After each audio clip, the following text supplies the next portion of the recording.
anak-anak hebat, berjumpa lagi bersama dengan Miss Utami. Nah, anak-anak di rumah, apa kabarnya hari ini? Semoga kalian dan juga orang tua dalam keadaan yang sehat dan bersemangat. Nah, melalui video ini, Miss Utami akan mengajak kalian untuk belajar, bercerita-cerita, bermain, hal-hal yang sangat menyenangkan. Tetapi sebelum itu, mari kita berdoa ya, supaya kegiatan kita dilindungi oleh Tuhan. Miss Utami pimpin doanya, anak-anak ikuti di rumah dengan baik ya. Let's pray together.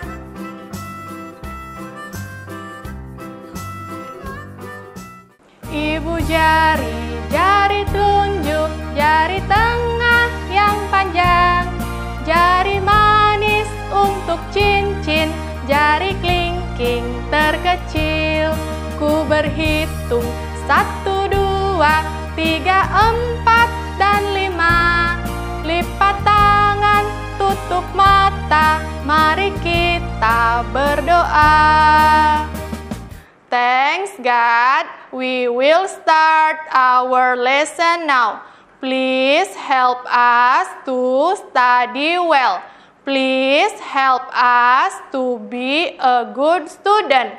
And bless our teacher to assist us patiently. Good morning, and how are you? I'm fine. Good morning, and how are you? I'm fine. Good morning to you. Good morning to me. Good morning everybody. How are you? Just fine. Anak-anak, supaya lebih semangat, kita ucapkan yel-yel yuk. Yang pertama, kita akan mengucapkan yel-yel WB School. Yang kedua, kita akan mengucapkan yel-yel anak PAUD.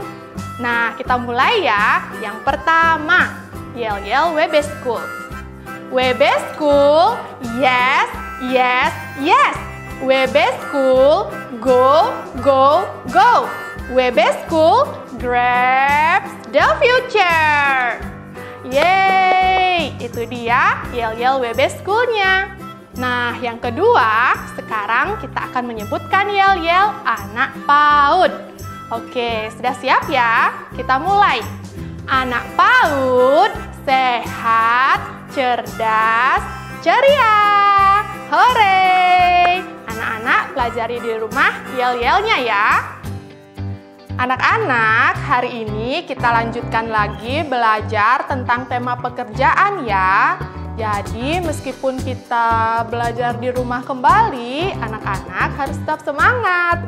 Nah, hari ini Miss mau mengajak kalian untuk bercerita-cerita tentang pekerjaan sebagai dokter ya. Nah, anak-anak pasti tahu nih, pasti pernah lihat dokter kan?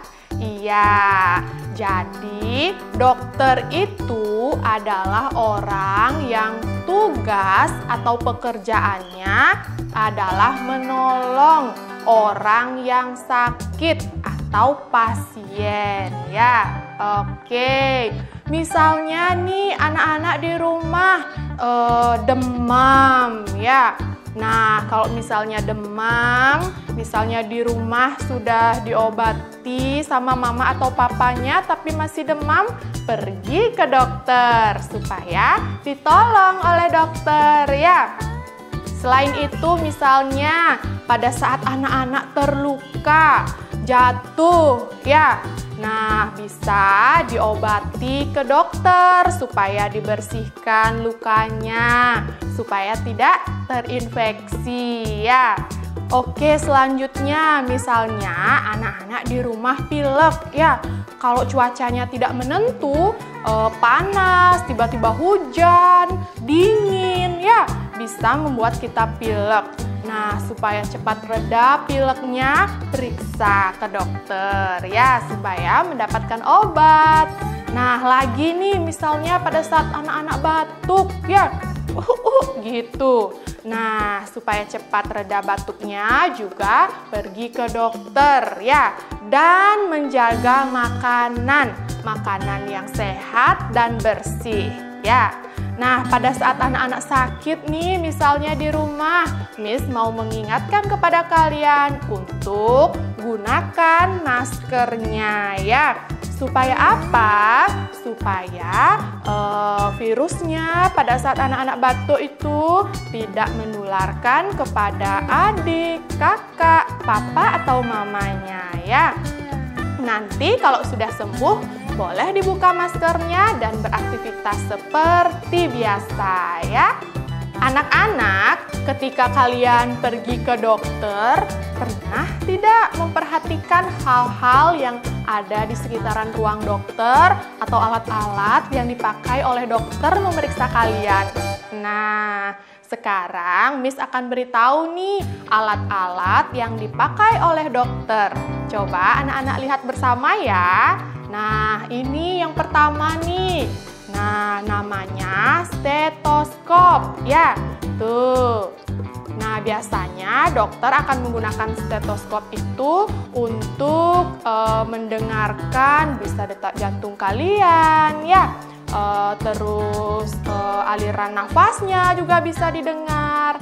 Nah, yang dua itu dimasukkan ke telinganya dan yang ujungnya akan ditempelkan di badan kalian ya. Oke, selanjutnya nih ada jarum suntik. Nah, anak-anak di rumah pasti ada yang takut ya kalau misalnya disuntik.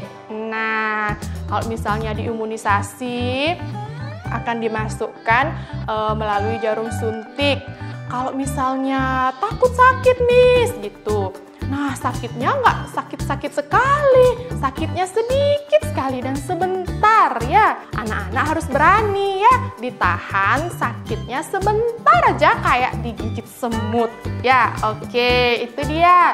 Lagi nih alat dokter yang lain ada termometer ya. Termometer untuk mengukur suhu kalian. Apakah kalian panasnya tinggi atau normal ya. Nah, biasanya akan dimasukkan di ketiaknya kalian ya. Oke, lagi. Selanjutnya ada tentu obat ya. Kalau kalian periksa ke dokter, setelah dicek, setelah diketahui sakitnya, pasti diberikan obat ya. Nah, kalau sudah dapat obat, anak-anak minum di rumah ya. Ditahan supaya cepat sembuh ya.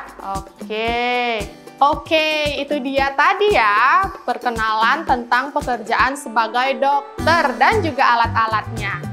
Nah, sekarang waktunya kita latihan anak-anak. Sudah siap di rumah? Ya, latihan yang pertama adalah coba anak-anak sebutkan kembali peralatan yang digunakan oleh dokter. Nah, coba diingat-ingat ya. Oke, selanjutnya setelah anak mengingat dan menyebutkan kembali, sekarang buka buku anak ceria ya, yang tema pekerjaan. Cari halaman 18 atau yang gambarnya seperti ini. Ya. Nah, tugasnya adalah di sana ada seorang dokter. Dia mau pergi ke rumah sakit. Nah, kira-kira dia membutuhkan peralatan yang mana ya yang akan dibawa ke rumah sakit? Nah, anak-anak lihat dengan baik alat-alatnya. Lalu kalau sudah menemukan alat-alat dokter, beri tanda silang ya atau X. Mengerti? Ya, kalau sudah mengerti, silahkan dikerjakan di rumah dengan semangat ya. Selesai. Nah, anak-anak, sekian dulu ya kegiatan kita hari ini. Meskipun kita belum bisa bertatap muka di sekolah, semoga anak-anak di rumah tetap semangat ya. Dan tentunya tetap menjaga kesehatan, supaya kita bisa berjumpa lagi minggu depan. Nah, untuk mengakhiri video kali ini, Miss akan mengajak anak-anak berdoa selesai belajar. Miss Utami pimpin, anak-anak ikuti di rumah ya. Tangan ke atas, tangan ke samping, tangan ke depan, dilipat yang rapi. Thanks God, our class has finished. We are going home now. Please take us home safely. Bless our teacher and friends so that tomorrow we can meet again. Goodbye, goodbye, and see you. Goodbye, goodbye, goodbye, and see you. Goodbye, goodbye, my friends. Goodbye, my teacher. Goodbye, goodbye, and see you. Goodbye. Kalian suka dengan konten seperti ini? Nah, jangan lupa like, share, komen, dan subscribe sebanyak-banyaknya ya.